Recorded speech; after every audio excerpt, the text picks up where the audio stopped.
What's up, tribe? How you guys doing? This is gonna be your review of 20 season 1 episode 6. I believe we are on 6. Yep, we're on 6. So, um, we can go on and skip past Miss Nia. Nia didn't really have a whole lot going on this episode, so we'll get back to her next week, I'm sure. This week, we start this episode off with Miss Hattie. She's on cloud nine, honey. She's every little step I take, Bobby Browning through the office, and of course everybody is like, "What you so happy about?" And she was like, cause. And I'd be playing mind games. I didn't know what she doing. She know exactly what she doing, and she know how to keep people right up under her, right up under her. And so Ada comes out there and she talks about how one of their writers got into a car accident and she's short. So instead of pulling Hattie, who of course Hattie just knew it was gonna be her, she ends up pulling the other assistant, the one that been giving Hattie a hard time because she feel like Hattie took her job. So Hattie has been regulated to making Easter baskets, and of course she is like in her feelings, trying to figure out how she is, putting jelly beans in a basket for a bunch of people that don't even care about Easter when she really supposed to be sitting in that writer's room in that moment. Well, we find out that her and her mama was supposed to be headed on down to somewhere, taking a little road trip to go see Anita Baker. Her mother was coming to town, and her and her mom have an interesting relationship. It seems like they're still trying to find a common ground after her mom is accepting her sexuality.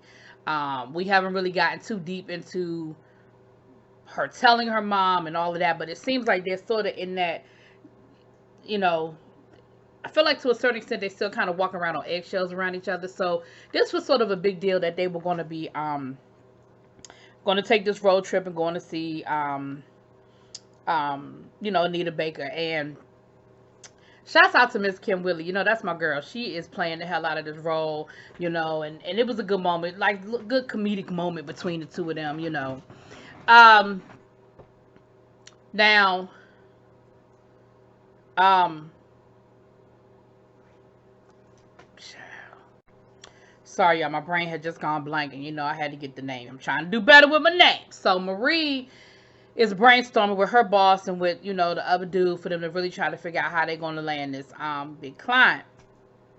And Marie says, "Look, well, he's really into church. He's really dedicated himself back to church, and this is the church that he goes to. And of course, they look, they like, how do you know so much about him?" She was like, "Cause I did my research, cause that's what we supposed to be doing." And so he was like, "That's a good idea. Let's go to church." And she was like, y'all do know he goes to like Church of the Most High Redeemer, which is like the celebrity church where all of Black Hollywood goes, and it's Easter Sunday. And do you know what I would have to go through for us to even get into that church? And so of course her boss hit her with the, well, if you really want to make it work, you'll make it work kind of thing. And so now she's calling in favors. Now that's the only thing that Miss Nia came in handy with, because Nia dated somebody that used to go there, so she done hooked them up. I guess you need tickets for Easter Sunday, honey. So anyway, they're gonna go to church, and um, excuse me, Nia ended up flirting. They end up in the church flirting, honey. And she does a good job of flipping the script on him, though, right? Because of course, up until this point, her boss has been chasing him, and kissing his butt or whatever, and he knows it. Like, he's not stupid. He knows exactly what they're doing. He know why they showed up for church, all of that.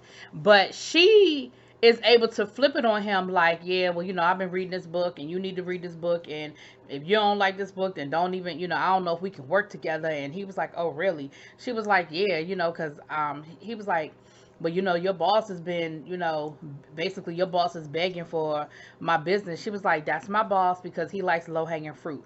I want to work with people who are good at, who are intelligent. So he was just like, oh, okay, I got you. And they was flirty in church, okay. But it was cute or whatever. But it was cute though. And when it was over with, she was like, yeah, so when you finish reading that book, he was like, I'm gonna call you when I order the book. She was like, call me when you finish the book, and you let me know if you like it or not.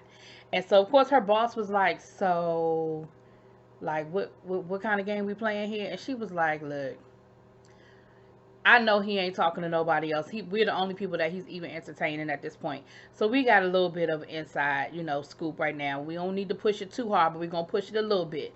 And of course, her boss was like, okay, that makes sense. That's smart. So that whole art of war that she was talking about, she definitely is flipping that script, honey. She definitely flipping that script.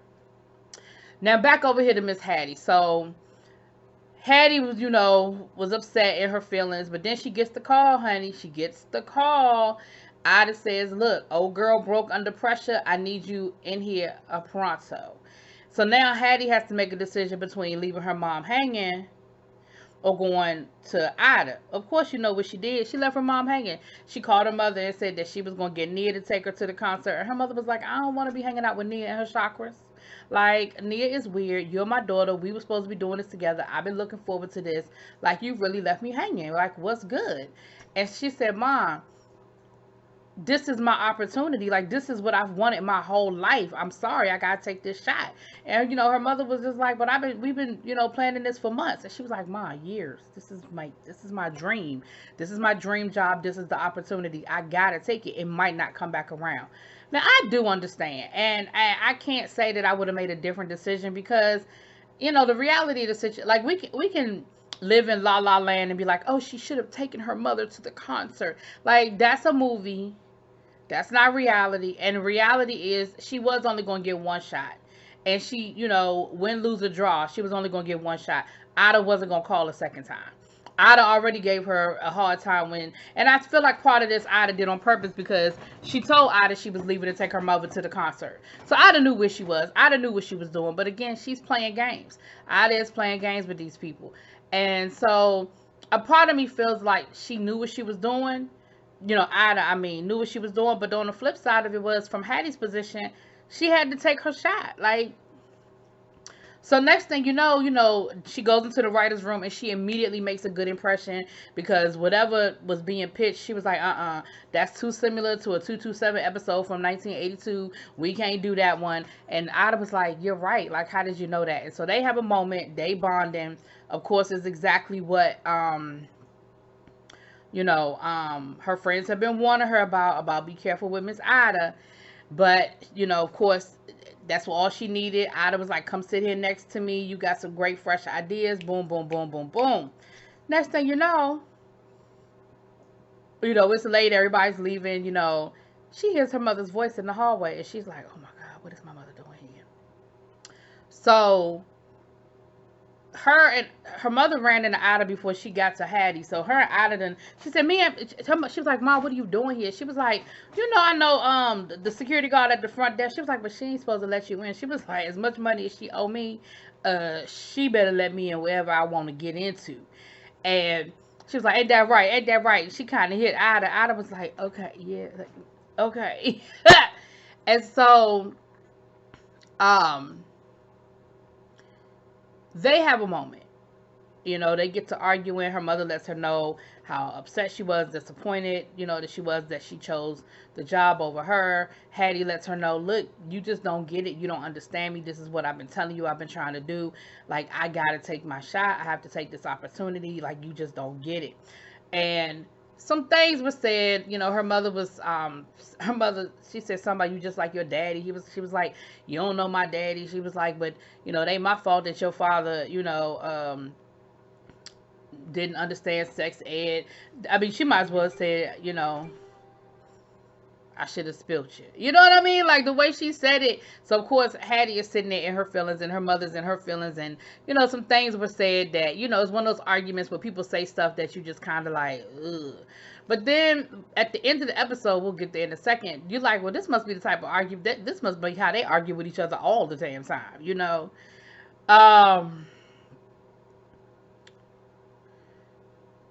Well, I guess we fast forward to the, so at the end, it was a good day for Hattie. She got what she needed.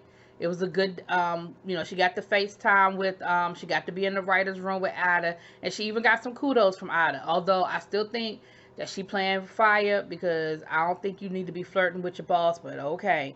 Then we had, Marie had a good day with, on the work, on the work tip. Now, at the end of the episode, Hattie is talking to her mom. Her mom's at the concert, and they're having a moment. Like, it was almost as if that argument never happened. So that's why I said it make it seem like this is what they do. Like, they argue like this back and forth, because there was no moment, there was no reconciliation, there was no apology. It was just, I'm at the concert having a good time, I'm calling you, and we vibing off of Anita Baker and edibles. So I guess that's their love language, honey. I guess that's how they communicate with each other. Anyway, that's what it was. That's what it's given. Let me know what y'all think. Drop it in them comments. Peace.